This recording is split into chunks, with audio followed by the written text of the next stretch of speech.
지각 통화는 했어요. 20분. 그런데 이재명이와 개딸들은 이걸 가지고서 뭐 온통 언론을 도배하고 있는데 미국 쪽에서는 정작 한마디 공식 언급이 없습니다. 저는 미국 트럼프 행정부가 이재명을 강력하게 압박하면서 견제를 시작했다고 생각합니다. 정상 간의 통화를 했어요. 근데 트럼프는 말할 것도 없고 백악관의 공식 라인에서 일체 언급이 없습니다. 이재명 개딸들은 통화 직후에 뭐 이런저런 얘기를 했다, 뭐 온갖 이야기들을 쏟아내고 있는데 미국은 하루가 지나도록 일체의 공식 발표가 없습니다.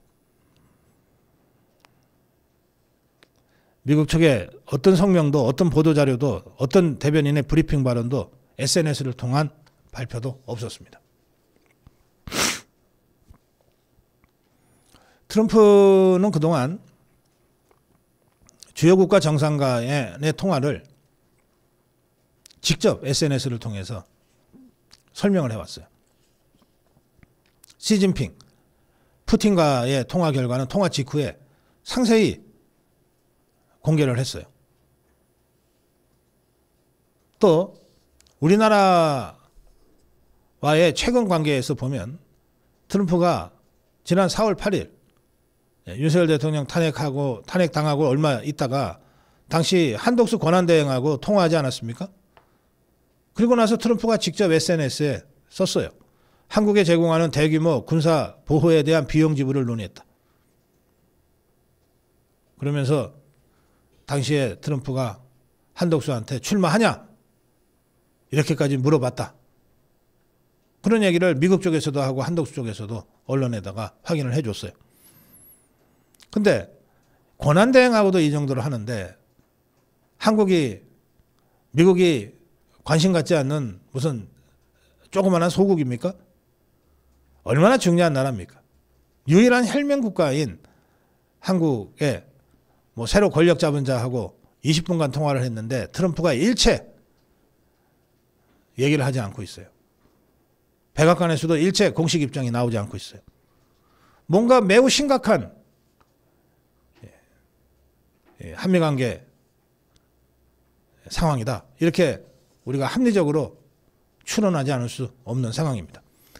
이 상황을 외교, 특히 대미 외교에 상당한 경험을 갖고 있는 나경원이 이렇게 설명합니다. 나경원은 페북에서 이렇게 설명했습니다. 이재명 트럼프 간 통화는 당선 4일 만에 이루어진 이례적인 지각 통화였다. 그리고 한국에서만 일방적으로 브리핑했을 뿐 미국 백악관이나 트럼프 대통령 본인의 공식 입장이나 SNS 언급이 전혀 없다. 시진핑과의 통화하는 내용을 직접 SNS에 공개한 트럼프의 행보와 비교하면 극명한 온도 차이가 느껴진다. 명확한 외교적 냉기다. 그런데 이렇게 된 것은 이재명의 친중, 반미, 반일 스탠스, 그리고 이재명의 사법 리스크에 대한 미국 워싱턴 정가의 우려와 무관하지 않을 것이다. 12개 혐의 5건 재판 받고 있는 이재명, 그리고 미국의 우려를 자아내고 있는 내각 인사가 문제의 핵심이다. 이게 이제 나경원의 생각입니다. 그러면서 김민석 총리 지명자에 대해서 이 김민석이는 전국학생총연합 전학년 1기 의장 출신이다. 아마 나경원과 김민석이가 학번이 같을 거예요. 서울대 82학번. 잘 아는 거죠. 김민석이가 어떤 자인지. 김민석이는 전학년 1기 의장 출신으로 반미운동, 주한미군 철수를 주도한 자다. 그리고 김민석의 형인 김민웅 촛불행동 상임대표 역시 북한의 천안함 폭침을 부정하고 후쿠시마 괴담을 유포하는 데 앞장선 자이다. 미국이 이걸 모를 리가 없다. 또 이종석이라는 자, 국정원장으로 지명된 이종석이라는 자에 대해서 대표적인 친북 인사고 불법 핵개발과 북한의 인권 탄압과 북한의 세습 체제까지 북한 내부의 시각으로 정당화하는 내재적 접근법을 주장해 온 자다. 북한의 눈으로 세상을 보는 국정원장, 이런 자가 국정원장이 되면 미국과 국제사회와 보조를 맞추는데 정면 충돌을 일으킬 수밖에 없을 것이다. 이런 인사의 참사가 외교안보의 참사의 서막이 될 수 있다. 이미 미국 정가와 국제사회에서 한미동맹에 대한 신뢰 균열 조짐이 감지된다. 따라서 이재명이는 지금이라도 김민석, 이종석 인사지명 철회하고 전면적인 인사쇄신에 나서라, 이렇게 촉구했는데 시작도 하기 전에 다 처리하고 쇄신을 해야 될 상황이라고 나경원은 진단한 겁니다. 이와 관련해서 미 전략국제문제연구소의 한국 석좌로 있는 빅터 차 박사는 이렇게 논평했습니다.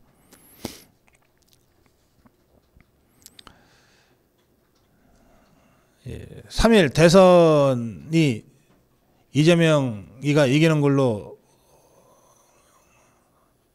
결론이 났을 때 미국의 메시지, 당국자 메시지는 한미동맹은 철통 같다.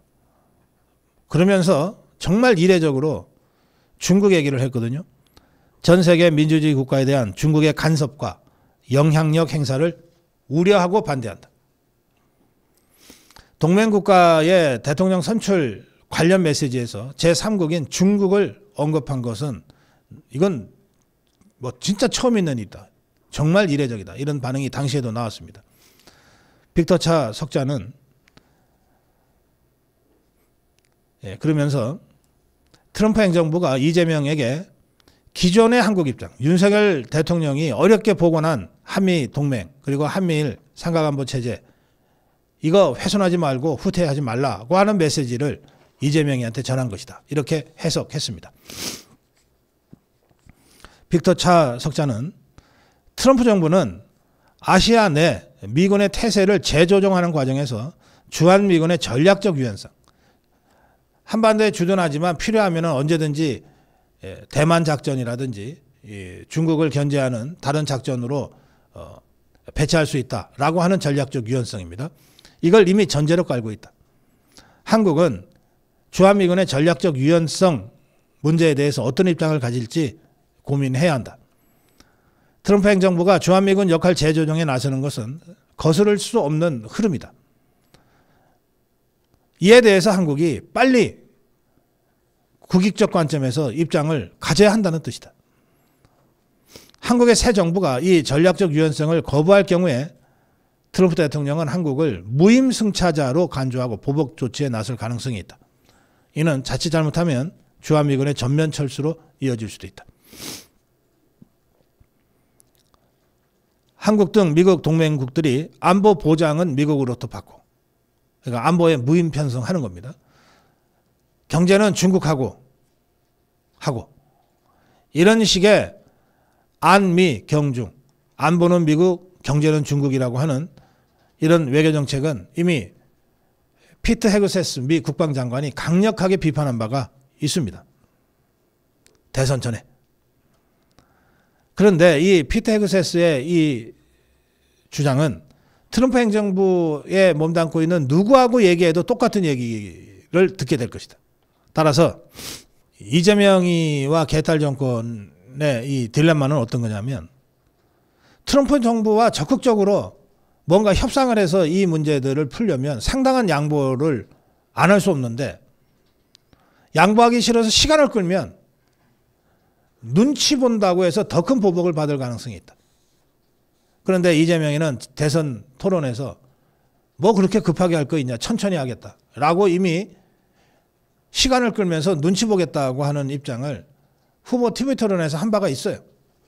그래서 엄청난 뼈아픈 대가를 앞으로 우리 대한민국이 치르게 될 가능성이 매우 높다는 겁니다. 빅터 차 석자의 결론은 이렇습니다. 지난 6개월간 한미 동맹에는 조용한 위기가 있었다. 트럼프 행정부는 관세, 행정명령 등을 통해서 시속 100마일, 약 160km로 질주해 왔던 반면에 한국 정부는 사실상 중립기어에 머물러 있었다.